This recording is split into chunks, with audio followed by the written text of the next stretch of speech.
So, this one's gonna be about emails, Since emails are one of the things that probably everybody has to write, or at least a lot of people, I thought it might be a pretty great article to go through and to share. I see you after the intro, like always.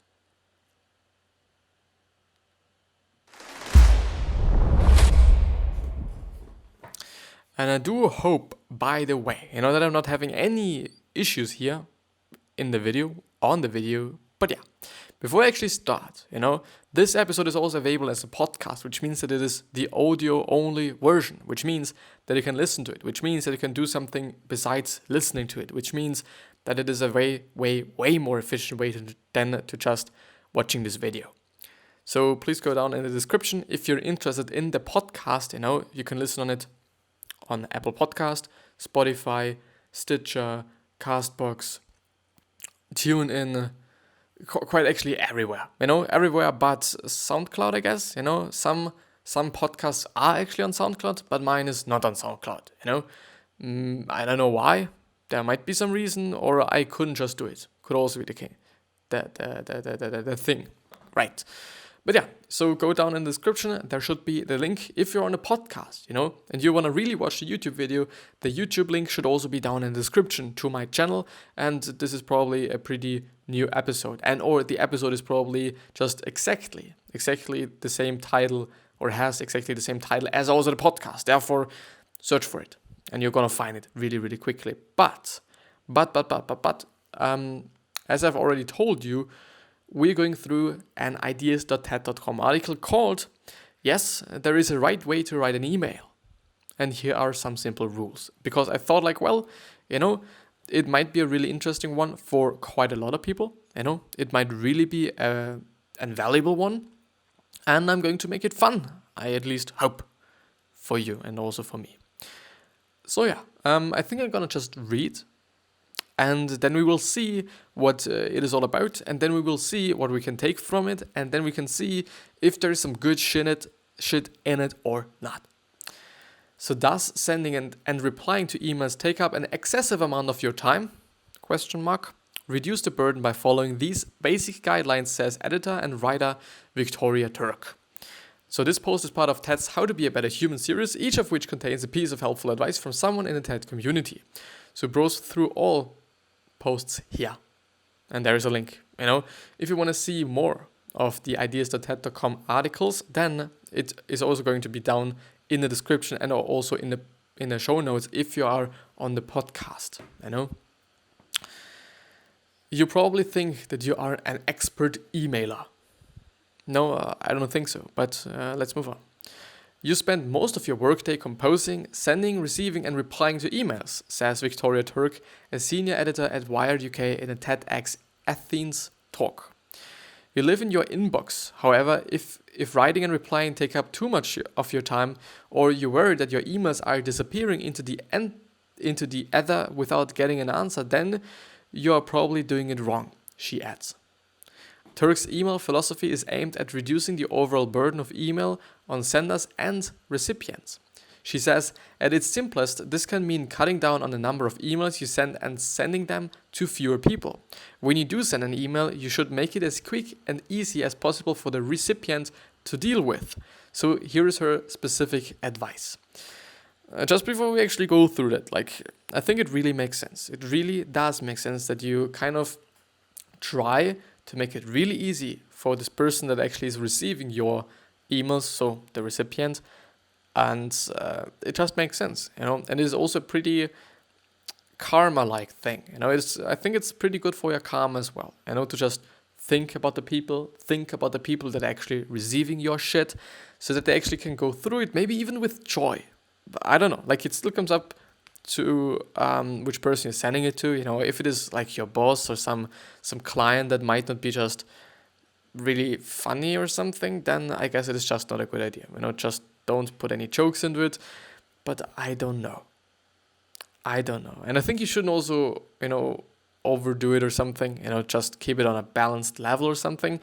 But the thing is, emails are truly very important. And something that I have also done with my email game is consciously writing some things into my emails, but I think I'm going to talk about it afterwards. So after I went through this article, and then I'm going to share this with you, because I think it could also be a pretty valuable thing for you. The greeting. Skip the formalities. Once upon a time, it may have been customary to treat email like a digital version of a snail mail letter. I kind of feel like it is still the fucking case. And to address your recipient with "Dear," says Turk, but nowadays most emails, especially in a work context, are more like post-it notes than a lengthy missive. As a result, it is okay to open with "Hi" and a first name.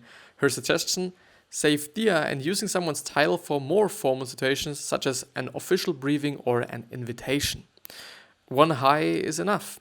You don't need to keep saying "hi" every time you email someone on an ongoing thread, particularly if it is active, says Turk. If you're having a back and forth conversation, treat it as such. Something that really was, I don't really say bothering me, but it was so interesting to me. Like, I am also or only writing emails when I'm just having to deal with my internships, and or when I'm just attending an internship in my summer holidays actually. Then I always have to email some companies and ask for an internship, obviously. And this is just the really only reason why I write emails in an just business standpoint of view. Most often the emails are just like to friends when I'm in school, because we can't use our phones and whatever. But yeah, it is just another topic. The thing is, it is really interesting. It is so fucking interesting that every time I'm writing an email to somebody, it is really like the body, which is the next one. Stick to the point. When it comes to email, good etiquette. I do not even know what it means. Or adequate. What it means is includes protocol, polite behavior, good manners, acceptable behavior, accepted behavior, proper behavior. Okay. I don't know. I'm sorry that I do not know the pronunciation. So when it comes to email good, then the word is not about the fancy flourishes. It is about respecting other people's time. Time, says Turk. An overly long or detailed email benefits neither the sender nor the receiver. No, it really does not. It is actually a burden for everybody. Like, the receiver has to read it and you have to write it. So therefore it is, a lose-lose situation. Merlin Mann, the person who coined the term inbox zero, told Turk this invaluable advice, okay? Assume everyone you're communicating with is smarter than you and cares more than you and is busier than you. That means, according to Turk, no waffling, no jargon. I think it's actually jargon. No small talk. You don't have to ask after your recipient's health every time you email them. Just be sure to include all the facts needed so that the recipient can reply without asking or without having to ask you questions first. Yeah, because it is really time saving. This person that you are sending the email to has everything the person needs. And this is amazing. It just really makes sense if you're thinking about it. Of course, just, asking how the person is feeling and how their family is doing, especially if you know this person personally, is good. It is really good. But as they also say, you don't have to do that every single email or in every single email.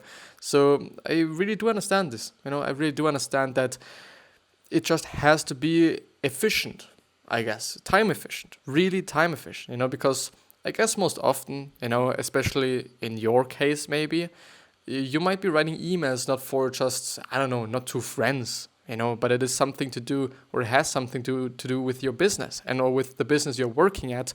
So therefore it just really has to be efficient, also for you.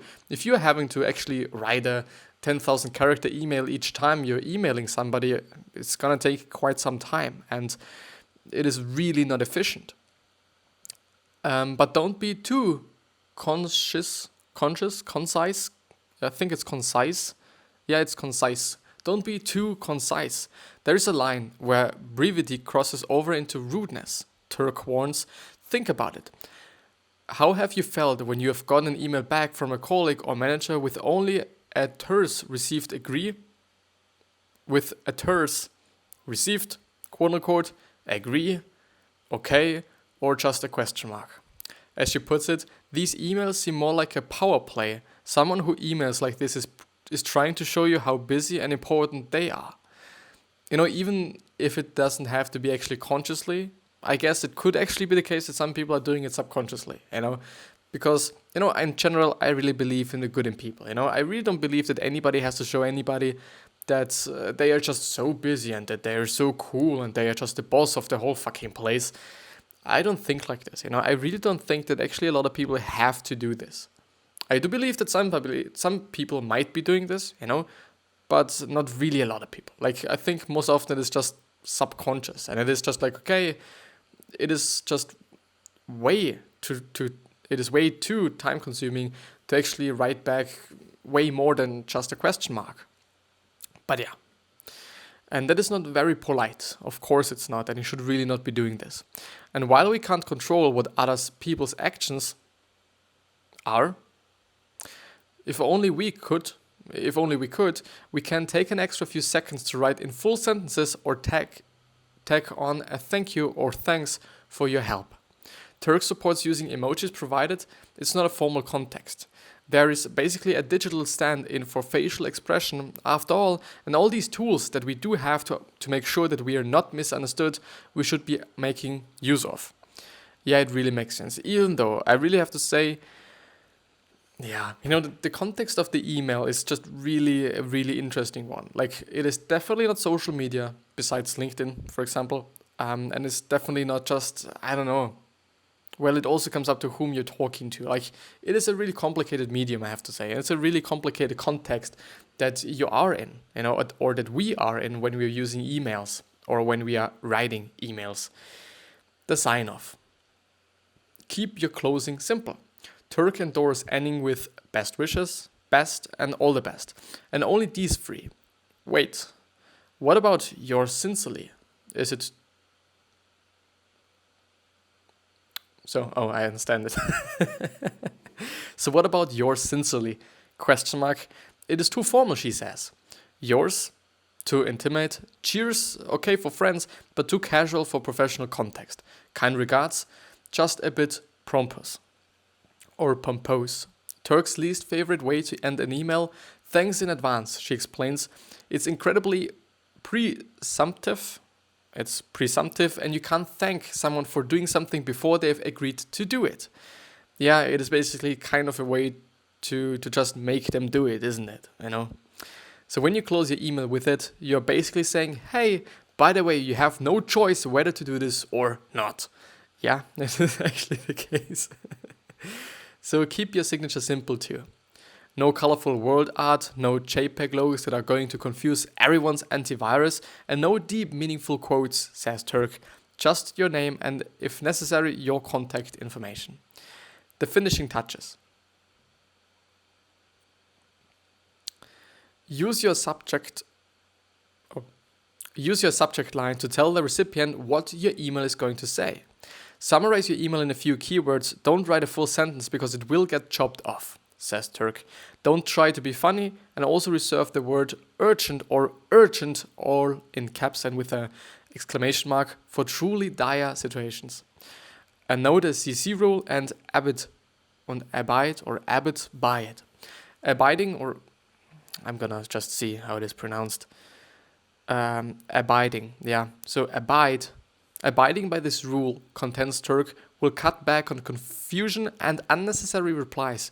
She says primary recipients of an email who are expected to respond should go in the to field. She explains other recipients of an email who are not expected to respond and who are included as courtesy or for their information should go into the CC field. Then move someone to BCC when their input is no longer needed. Try to send email during normal business hours. Yeah, makes sense. Nobody wants to get a fucking email when it is just 9 fucking o'clock in the evening. So 9 p.m. actually. Turk says we can't check email anywhere and anytime, but instead of feeling free, we feel trapped. We are expected to be always contactable, she adds. The only way to buck this trend is to start setting boundaries. Unless you are a heart surgeon, you really don't need to be on call all the time. Avoid annoying or tempting people with pings, buzzes, or notifications from your incoming emails. Added bonus, by taking an email recess, you will be doing yourself a favor too. Yeah, definitely. Definitely. So, maybe to summarize it a little bit, let's actually move from the finishing touches to the upper part, just because I do remember everything quite well. Using the CC field is only for people that just need to read the email, but they shouldn't really reply to it, and they are also not meant to reply to it.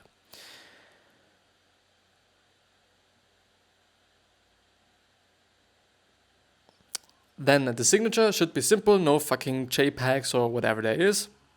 The closing should be just best wishes, best, and all the best. Everything else is quite like not good, just not good. Then keep everything a little shorter in the body, and don't be like just too choky. Don't write entire stories. Don't just write 10,000 characters in every single email. It is not good for you, and it is not good for the other person as well, because it just is very time consuming to read and also to write. And in business contexts, it's just not good. When time is actually money, it is just really not a good thing, and you should really kind of be conscious about it, and also think about it consciously, and try to consciously minimize the amount of words that you're using and or the amount of characters that you're using, so that it is efficient for you and also for the other person. But something to be said is also that it should not be too short, because it then could be very unpolite, like just agree or okay or just a question mark, And I by the way, I really believe that just a question mark is a really shitty fucking ass answer. Just please don't do it. Unless I don't know. Unless it would just really be way too time consuming, and the thing is, especially also if you're kind of writing an question mark to somebody, they don't know what you haven't understood. It might be everything. It might be just one sentence. It might be something. Nobody knows but you, and so you should also communicate that. I think it's actually pretty important. And the greeting, you don't always have to greet when it is an or ongoing conversation. There just is no need for any formalities every time. I do have to say, even though she says that an hi is enough, it still comes up to whom you're talking to and what language is it. What language it is. I'm sorry. Because the thing is, in German, everything is way more formal than it is in English, at least in my point of view, because we do just have certain structures and whatsoever. So it really, at my point of view, also comes up to what language you're using. But yeah, so this is quite it. And, just because we've done that always, or the just past few days and weeks, we're also going through another Quora question, but it should be a little bit of a shorter one, I guess. Let's see, let's just scroll and see. How do I teach myself graphic design? So you might know, or you might also not know, I'm a graphic designer actually. I'm attending a graphic design school, and I like it. I do like it. I like aesthetic things. I like designing things. But how do you learn it? Is there just a best way to learn it? I guess the best way to actually learn it is by just doing it and reading a lot and just searching a lot on the internet, and maybe even watch YouTube videos and take a course. There might be just some free course on Coursera or any other given kind of course platform. Because who knows, there might be something. So just try to do it. Just do something. Take courses, watch YouTube videos, read articles. I think this is just the best way to learn graphic design, especially by just doing it. And maybe, I think actually just making a design and then posting it somewhere and asking for opinions and feedbacks and criticism. I guess this would also just be a pretty nice way to learn graphic design. But yeah, this is going to be the end of the episode, I guess. I do hope that you've liked it. I really hope. And I really also hope that that I was able to provide you with something that was really interesting. But yeah, I wish you the best health, wealth, happiness, and also success. And I also hope that you're going to remind yourself when you're going to be remembered, which basically means your legacy, because we can totally shape it and we can totally stimulate it, But the thing is, no matter how nice you are and no matter how generous and kind you are, there's still going to be someone that does not like you or even hates you. The chance is there. And it's probably also going to be the case no matter how nice you are. Unfortunately, I guess it is what it is, isn't it? But yeah, I also hope that you're going to remind yourself on, and also think about 3 questions. The first one is, why are you here? Second one is, what are you trying to change? And the third and last one is, what is bothering you the most? And these are the 3 questions. And these might lead you to just figuring out your purpose and what you actually are meant to do in your life or with your life. But yeah, with that being said, I really hope that I was able to provide you with something of value. And if you've liked it, subscribe, to the podcast and also to the YouTube video or YouTube channel actually. And yeah, give me a like if you've liked it, give me a dislike if you've disliked it, and also the exact same thing for the podcast, I'll see you hopefully. I really do hope that I'm going to see you on the next video. Bye.